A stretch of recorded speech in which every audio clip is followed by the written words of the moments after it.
اعوذ باللہ من الشیطان الرجیم بسم اللہ الرحمن الرحیم یا ایھا الذین آمنوا لا تاکلوا الربا اضعافا مضاعفا، اہل ایمان سود مت کھاؤ دوگنے پر دگنا۔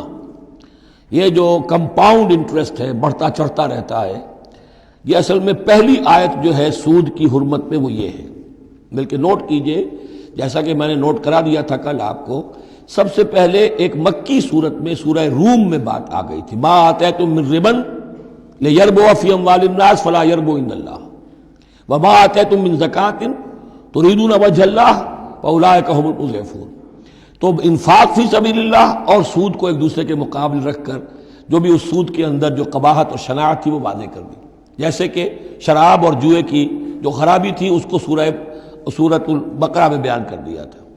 اب یہاں وہ دوسرا آ گیا معاملہ کہ یہ کم سے کم سود کی شرح جو بہت زیادہ، جسے یوزلی کہتے ہیں آج کل، یہ سود کے جو ذاتی سے مسائل کے لیے لیتے ہیں، ہمارے ہاں بھی ایسے سود خور موجود ہیں، بہت ہائی ریٹ آف انٹرسٹ پر وہ دیتے ہیں لوگوں کو قرض اور ان کا خون چوس جاتے ہیں۔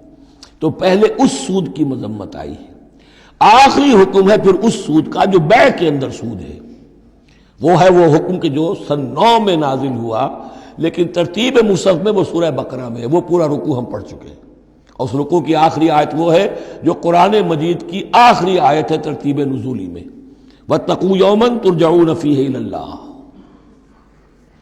یہ کیوں یہاں پر آیت آئی ہے؟ اس لیے کہ محسوس ایسا ہوتا ہے کہ وہ جو 35 تیر انداز وہاں سے چھوڑ کر چلے گئے تھے، تو کوئی ان کے تحت الشعور میں مال غنیمت کی کوئی طلب تھی جو نہیں ہونی چاہیے تھی۔ اس حوالے سے کہ سود خوری جو بھی ہے، یہ انسان کے اندر مال سے محبت ایسی پیدا کر دیتی ہے جس کی وجہ سے اس کے کردار کے اندر بڑے بڑے خلا پیدا ہو سکتے ہیں۔ لہذا یہاں اسی کے حوالے سے یا ایھا الذین آمنوا لا تاکلوا الربا اضعافا مضاعفۃ واتقوا اللہ لعلکم تفلحون، اور اللہ کا تقوی اختیار کرو تاکہ تم فلاح پاؤ۔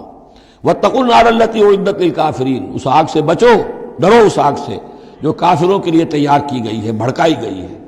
وَأَطِیعُوا اللَّهَ وَالرَّسُولَ لَعَلَّکُمْ تُرْحَمُونَ، اور اللہ اور اس کے رسول کی اطاعت کرتے رہو تاکہ تم پر رحم کیا جائے۔ وَسَارِعُوا إِلَىٰ مَغْفِرَةٍ مِّن رَّبِّکُمْ، اور دوڑو اپنے رب کی مغفرت کے حصول کے لیے۔ وَجَنَّةٍ عَرْضُهَا السَّمَاوَاتُ وَالْأَرْضُ، اور اس جنت کو حاصل کرنے کے لیے جس کا پھیلاؤ آسمانوں اور زمین جتنا ہے۔ اعدت للمتقین، وہ تیار کی گئی ہے، سنواری گئی ہے، اس کا سنگھار کیا گیا ہے اہل تقوی کے لیے۔ الذین ينفقون فی السراء والضراء، وہ لوگ جو خرچ کرتے ہیں سود کے مقابلے میں انفاق، یہ تقابل پھر دیکھ لیجئے، جو خرچ کرتے ہیں سرائے خوشی میں بھی، والضراء خود تنگ دست ہے تب بھی کرتے ہیں چاہے تکلیف میں ہیں، والکاظمین الغیظ، اور وہ لوگ جو اپنے غصے کو پی جانے والے ہیں، والعافین عن الناس، اور وہ لوگ جو لوگوں کی خطاؤں سے درگزر کرتے ہیں انہیں معاف کر دیتے ہیں۔ واللہ یحب المحسنین، اللہ تعالیٰ ایسے محسنین کو پسند کرتا ہے، یہ درجہ احسان ہے، اسلام، ایمان، پھر احسان۔ والذین اذا فعلوا فاحشۃ او ظلموا انفسهم، اور اگر ان میں سے کبھی کسی سے کوئی غلطی ہو جاتی ہے کہ اگر وہ کر بیٹھیں کوئی کھلا گناہ، کوئی بے حیائی کا ارتکاب، یا اپنے اوپر کوئی اور ظلم کر بیٹھیں، ذکر اللہ، فوراً انہیں اللہ یاد آ جاتا ہے، فاستغفروا لذنوبہم، تو وہ اللہ تعالیٰ سے استغفار کرتے ہیں۔ یہ مضمون سورہ نساء میں آئے گا کہ اللہ تعالیٰ نے اپنے اوپر واجب ٹھہرایا ہے کہ جو شخص مسلمان صاحب ایمان کو خطا اس سے ہو جائے اور وہ فوراً توبہ کر لے، تو اللہ تعالیٰ جو ہے اس نے اپنے اوپر واجب ٹھہرا لیا ہے کہ اس کی دعا کو ضرور قبول کرے گا۔ وَمَن يَغْفِرُ الذُّنُوبَ إِلَّا اللَّهُ، اور کون ہے جو معاف کر سکے گناہوں کو سوائے اللہ کے۔ وَلَمْ يُصِرُّوا عَلَىٰ مَا فَعَلُوا، اور وہ اپنے اس غلط فعل پر اصرار نہیں کرتے، یعنی یہ کہ کرتے چلے جا رہے کرتے چلے جا رہے کرتے چلے، موت آ گئی تو اب توبہ کریں گے، تب توبہ نہیں ہے۔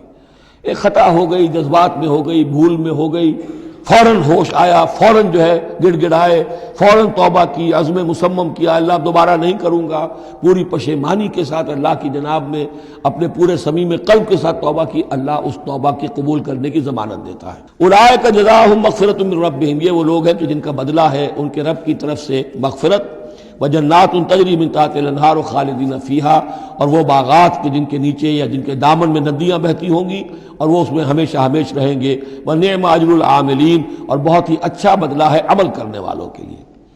قد خلت من قبلکم سنن فسیروا فی الارض، تم سے پہلے بھی بہت سی قومیں، بہت سے حالات اور واقعات گزر چکے ہیں. فسیروا فی الارض، تو زمین میں گھومو پھرو. فانظروا کیف کان عاقبۃ المکذبین، اور دیکھو کہ کیسا انجام ہوا ہے جھٹلانے والوں کا. جب ان کے قریش کے قافلے جاتے تھے وہ شام کی طرف، تو راستے میں تو جو قوم سمود کا مسکن بھی آتا تھا، وہ بستیاں بھی آتی تھیں جن میں کبھی حضرت لوط نے تبلیغ کی تھی، ان کے جو کھنڈرات تھے. تو یاد کرو کہ ان کے ساتھ کیا کچھ ہوا ہے. ھذا بیان للناس وھدی وموعظۃ للمتقین، یہ بیان ہے لوگوں کے لیے، وضاحت ہے لوگوں کے لیے، اور ہدایت ہے اور نصیحت ہے متقین کے حق میں.